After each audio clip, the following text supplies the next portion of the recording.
एक समय की बात है। एक गांव में सफेद साड़ी वाली चुड़ैल का आतंक था। चुड़ैल रात भर गांव में घूमती और गांव का जो भी आदमी उसे दिखाई देता उसे वो घायल कर देती। अरे कोई तो बचाओ, मर गया रे। एक रात हरिया अपने खेत से अपने घर लौट रहा था कि तभी अचानक उसके सामने चुड़ैल आ जाती है। अरे बाप रे, ये चुड़ैल कहाँ से आ गई? आज तो मैं गया काम से।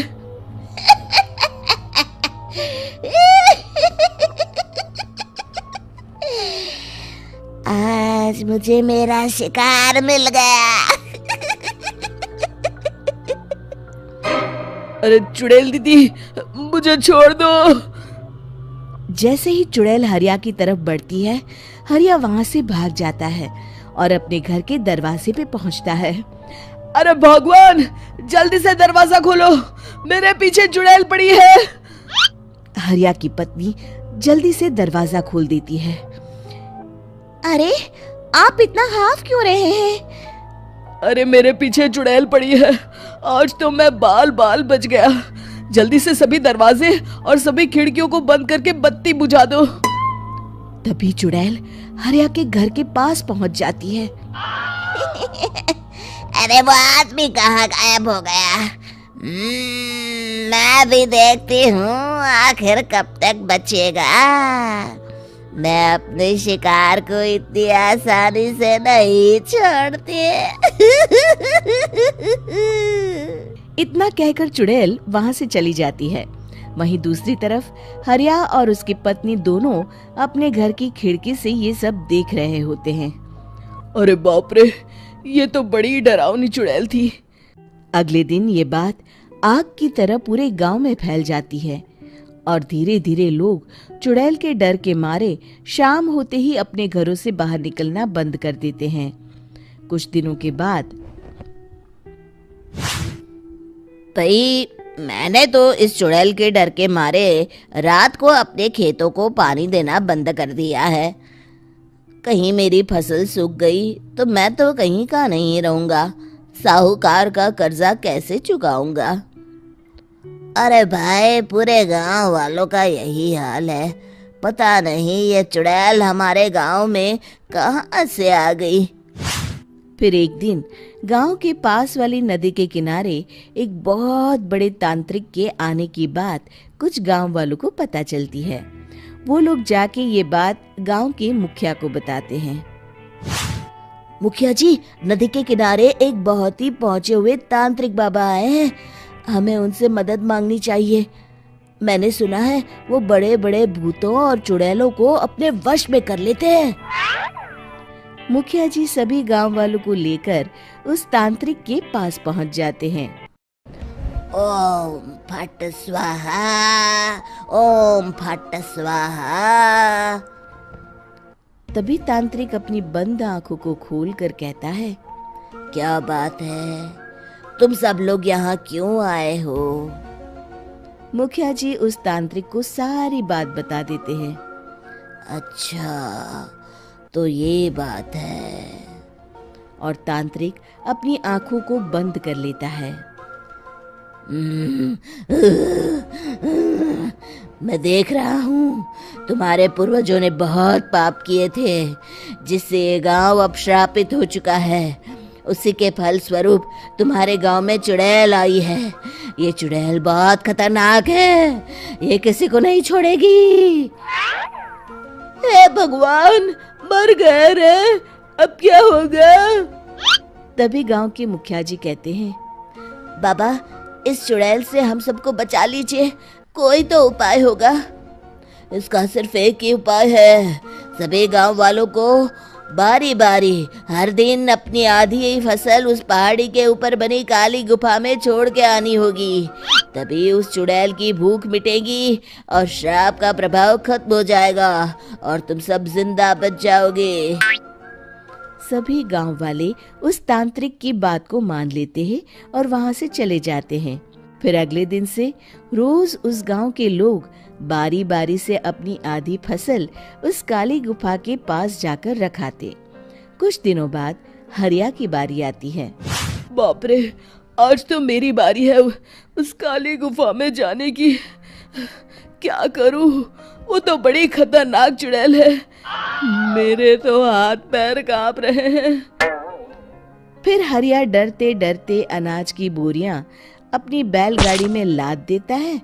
तभी हरिया की पत्नी उससे कहती है, देखो जी, संभल के जाना और किसी भी हालत में शाम होने से पहले वापस आ जाना। उस चुड़ैल का कोई भरोसा नहीं है जी। हरिया बैलगाड़ी में बैठते हुए कहता है, भगवान, मैं क्या वापस आऊंगा? लगता है अब तो मेरी खबर ही आएगी। इतना कहकर हरिया वहां से चला जाता है।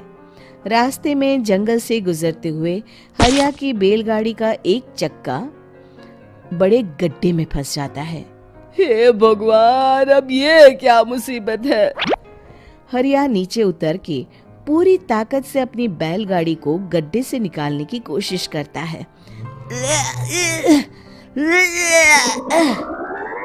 बहुत देर मेहनत करने के बाद हरिया की बैलगाड़ी उस गड्ढे से बाहर निकल जाती है। हे भगवान, अब तो शाम होने वाली है। आज तो मैं गया काम से। जैसे तैसे हरिया काली गुफा में पहुंच जाता है। अरे मर गया रे, यहाँ तो चारों तरफ डरावना माहौल है। मैंने यहाँ आने में बहुत देर कर दी, कहीं चुड़ैल नाराज ना हो जाए। हरिया अनाज की बोरिया वहां रख के जैसे ही जाने लगता है, तभी उसे किसी के आने की आवाज सुनाई देती है। हरिया एक कोने में छुपकर अंदर देखने लगता है। चुड़ैल वहां आती है और फिर अपने चेहरे से नकली चुड़ैल का मुखौटा निकाल देती है। हरिया ये देख के हक्का बक्का रह जाता है। तभी चुड़ैल कहती है, भैया यहाँ आना। आज तो बहुत अनाज आया है, इसे मिलाकर अब हमारे पास ढेर सारा अनाज जमा हो गया है। कल ही हम इसे शहर में बेच आएंगे और माला माल हो जाएंगे। तभी अंदर से नदी के किनारे वाला तांत्रिक बाहर आता है। अरे, ये तो तांत्रिक बाबा है। हाँ, अब तो हम दोनों की जिंदगी मजे में कटेगी। गांव वालों को बेवकूफ बनाना इतना भी मुश्किल नहीं था। लोग तो तुम्हें सच में असली चुड़ैल समझते हैं। हाँ, तुमने सही कहा। अब ये गांव वाले चुड़ैल के डर से जिंदगी भर इस काली गुफा में अनाज पहुंचाते रहेंगे। अच्छा, तो ये बात है। ये दोनों पूरे गांव वालों को बेवकूफ बना रहे हैं। अभी जाकर सबको बताता हूँ।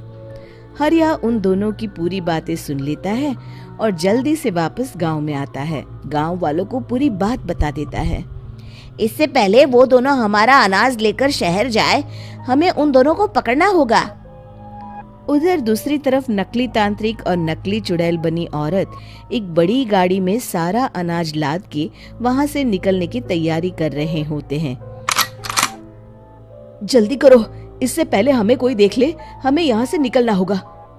और तभी वो दोनों देखते हैं कि सामने से सभी गांव वाले अपने अपने हाथों में मशाल लेके आ रहे हैं। दोनों बुरी तरह डर जाते हैं।